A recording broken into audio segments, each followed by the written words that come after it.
కానీ ఆఖరికి చూస్తే ఫరక్ ఎంత మనకు వాళ్ళకు. మనకు 39 సీట్లు వచ్చినాయి, వాళ్ళకు 64 వచ్చినాయి.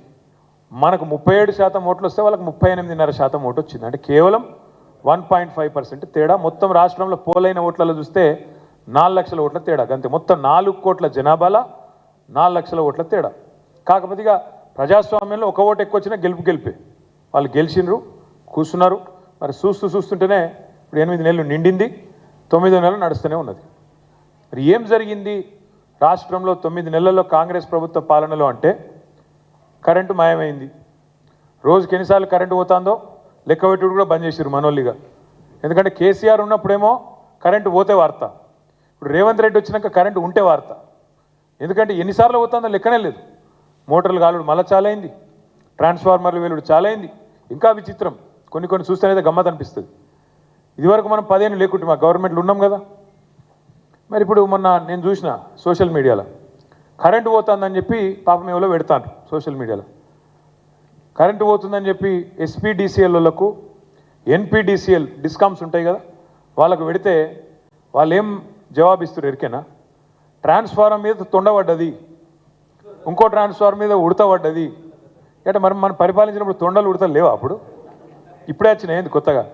తొండలు వస్తున్నాయట, ఉడతలు వస్తున్నాయట. ఇక ఊసర వెల్లులు మరి రాజ్యం నడిపితే ఖచ్చితంగా తొండలు ఉడతలు వస్తాయి. వాటి వల్ల ఇలా కరెంటు పోతుందట. ఎంత విచిత్రంగా ఉందంటే వాళ్ళు మాట్లాడే మాటలు కానీ ఇంకోటి కానీ. ఏమన్నా చెడు జరిగితేనేమో కేసీఆర్ మీదకి నూకాలి, మంచి జరిగితే మన ఖాతాలో వేసుకోవాలి.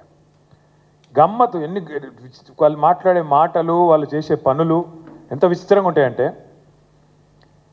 ఉద్యోగాలు 30,000 ఉద్యోగాలు ఇచ్చినా అంటాడు రేవంత్ రెడ్డి సిగ్గు లేకుండా. ఇవాళ కూడా చెప్పిండు మళ్ళా స్వాతంత్ర దినోత్సవం ఉపన్యాసంలో 30,000 ఉద్యోగాలు ఇచ్చినాయని అంటాడు.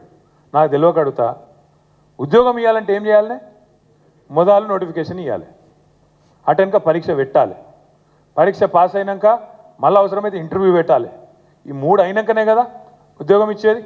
కానీ రేవంత్ రెడ్డి ఎంత అద్భుతం అంటే ఆయన పరిపాలన, ఒక్క నోటిఫికేషన్ ఇవ్వలే, ఒక్క పరీక్ష పెట్టలే, ఒక్క ఇంటర్వ్యూ చేయలే, కానీ 30,000 ఉద్యోగాలు ఇచ్చినా అని ఉదర కొడుతూనే ఉన్నాడు. లగ్గం కాలే, సంసారం చేయలే, కానీ పిల్లలు పుట్టినంటాడు. ఎట్లా నమ్మాలి ఇది?